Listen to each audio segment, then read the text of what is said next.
Assalamualaikum warahmatullahi wabarakatuh. Halo anak-anak, bertemu lagi bersama dengan Ibu Putri. Bagaimana kabar anak-anak pada hari ini? Semoga kita selalu dalam keadaan sehat sehingga kita lebih semangat untuk melakukan aktivitas pada hari ini dan tentunya lebih semangat untuk mengikuti pelajaran Ibu pada hari ini. Sebelum kita memulai pelajaran kita pada hari ini, mari bersama-sama kita berdoa menurut agama dan kepercayaan kita masing-masing. Berdoa dimulai.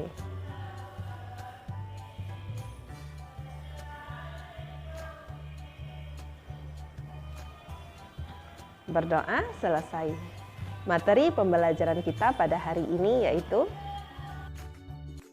Kelas 5, tema 1, subtema 2, pembelajaran 6. Ayo mengamati pada halaman 114.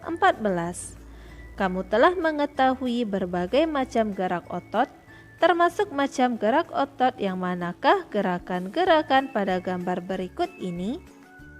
Pada gambar pertama merupakan gerakan meluruskan. Pada gambar kedua, ini merupakan gerakan menurunkan. Gambar ketiga, membengkokkan. Gambar keempat, menjauhkan. Gambar kelima, menjauhkan. Dan gambar keenam, mendekatkan. Cara menjaga dan merawat otot pada manusia adalah sebagai berikut. 1. Menghindari gerakan yang membebani kerja otot secara berlebihan. Agar terhindar dari gangguan atau cedera pada otot, maka kita harus menghindari kegiatan atau gerakan yang dipaksakan, gerakan tiba-tiba, dan kegiatan yang terlalu membebani kerja otot. 2. Melakukan peregangan. Lakukan beberapa gerakan peregangan sebelum dan sesudah melakukan aktivitas tertentu yang memanfaatkan kerja otot dalam jangka waktu yang lama, seperti saat melakukan olahraga, berjalan jauh, dan berlari. 3. Melakukan latihan rutin.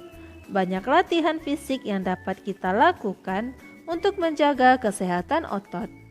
Latihan rutin ini dapat dilakukan dengan beban maupun tanpa beban, bisa dilakukan di dalam maupun di luar ruangan. Misalnya jogging, bersepeda, latihan kebugaran di pusat kebugaran, dan lain-lain. 4. Memenuhi kebutuhan cairan tubuh. Kebutuhan cairan setiap orang berbeda-beda, sedikitnya mengkonsumsi 6 gelas air sehari agar dapat menjaga kesehatan tubuh. Cairan dapat membantu otot melemas setelah berkontraksi, serta dapat melembabkan sel-sel otot sehingga tidak mudah mengalami ketegangan.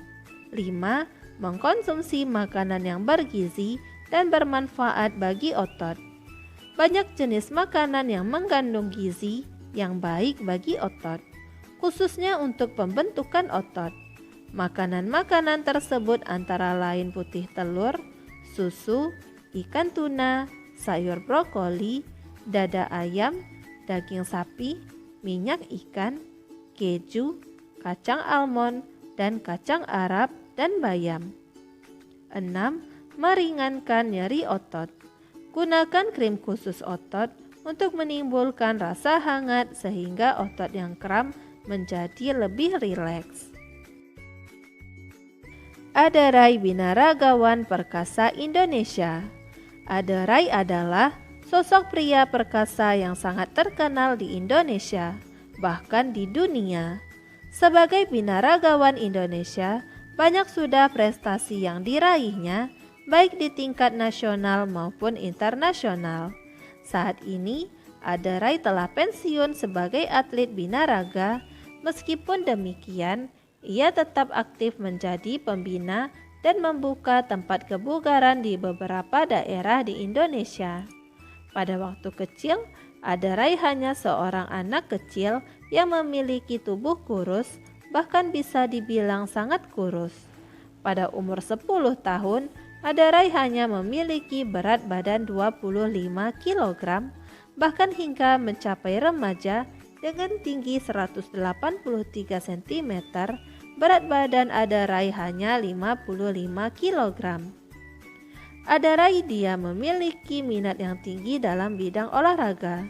Pada awalnya, dia menggeluti bidang olahraga bulu tangkis, namun Adarai tidak begitu lama menggeluti bulu tangkis hingga pada akhirnya dia memilih untuk menjadi seorang atlet binaraga. Prestasi pertama Adarai dalam bidang binaraga diraih pada tahun 1995. Prestasi tersebut memicunya untuk terus aktif mengikuti berbagai kejuaraan, mulai dari lingkup kecil hingga besar, mulai dari lokal, nasional, hingga internasional. Hingga akhirnya Adarai terus berkembang dan meraih prestasi demi prestasi dari berbagai kejuaraan. Masalah prestasi yang diraih Adarai tidak perlu diragukan lagi. Dari berbagai kejuaraan yang diikutinya selalu membuahkan hasil yang mengagumkan. Salah satunya kemenangannya di Muslim Mania World kelas berat ringan. Dari situlah kemudian membawa Adarai menuju ke kejuaraan multi-event Asia Tenggara pada tahun 1997. Pada kejuaraan tersebut, Adarai pun mampu mempersembahkan emas bagi bangsa Indonesia. Bahkan setelah itu, masih banyak piala dan medali yang dia raih dari berbagai kejuaraan tingkat nasional dan internasional. Berkat prestasi-prestasinya itulah, Adarai turut mempromosikan binaraga di Indonesia dari sebelumnya yang sepi peminat hingga akhirnya olahraga binaraga menjadi olahraga yang banyak diminati di Indonesia, baik oleh pria maupun wanita. Setelah pensiun sebagai atlet pun, Adarai masih berkecimpung dalam dunia binaraga. Dia membuka beberapa pusat latihan dan kebugaran di beberapa daerah. Selain itu, Adarai juga menjual suplemen dan melakukan pelatihan sertifikasi untuk para profesional di bidang fitness. Ade juga aktif mengampanyekan hidup sehat melalui fitness dengan menerbitkan buku dan majalah, serta menjadi pembicara di berbagai seminar dan acara. Berdasarkan bacaan di atas, temukan ide pokok masing-masing paragraf. Pada paragraf pertama, ide pokok yaitu Adarai adalah binaragawan yang tidak hanya terkenal di Indonesia, tetapi juga di dunia. Pada paragraf kedua, pada waktu kecil Adarai hanya seorang anak kecil yang memiliki tubuh kurus, bahkan bisa dibilang sangat kurus. Pada paragraf ketiga, Adarai memiliki minat yang tinggi dalam bidang olahraga. Paragraf keempat, prestasi pertama Adarai dalam bidang binaraga diraih pada tahun 1995. Paragraf kelima, prestasi yang diraih Adarai tidak perlu diragukan lagi. Pada paragraf ke-6, berkat prestasi-prestasinya itulah Adarai turut mempromosikan binaraga di Indonesia. Dan pada paragraf ke-7, setelah pensiun sebagai atlet, Adarai masih tetap berkecimpung dalam dunia binaraga.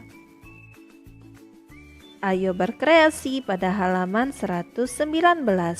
Buatlah gambar cover tentang bacaan yang berjudul Adarai Binaragawan Perkasa Indonesia. Namun sebelumnya, coba ingatlah kembali unsur-unsur dan ragam desain dalam membuat gambar cover. Unsur-unsur gambar cover yaitu 1. Terdapat judul dengan pemilihan jenis huruf yang menarik dan mencolok. 2. Terdapat kalimat penjelas, judul yang singkat dan mudah dipahami. 3. Terdapat nama penulis. 4. Terdapat identitas penerbit. 5. Menyertakan gambar yang menarik. 6. Terdapat sinopsi isi buku pada sisi belakang. Dan 7. Terdapat identitas buku pada punggung buku. Ragam desain gambar cover yaitu 1. Cover dengan latar berwarna putih dan tulisan sederhana. Pada jenis ini tidak ada gambar yang memenuhi halaman. bahkan terkadang hanya berisi judul, nama pengarang, dan nama penerbit. Dengan demikian, yang nampak dominan adalah warna putih dan ruang kosong. Ruang kosong semacam ini dimaksudkan sebagai ruang yang lega agar mata tidak sesak terpenuhi oleh gambar. 2. Desain penuh warna dan gambar. Pada jenis ini, bagian yang dominan adalah gambar ilustrasi dan judul. Selain itu, juga disajikan permainan warna yang mencolok dan bervariasi. Dan berikut ini adalah contoh sebuah gambar cover tentang bacaan yang berjudul Aderai Binaragawan Perkasa Indonesia.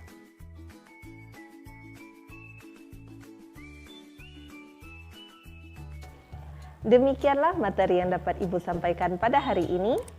Semoga apa yang telah Ibu sampaikan pada hari ini dapat bermanfaat untuk dirimu dan menambah ilmu pengetahuanmu.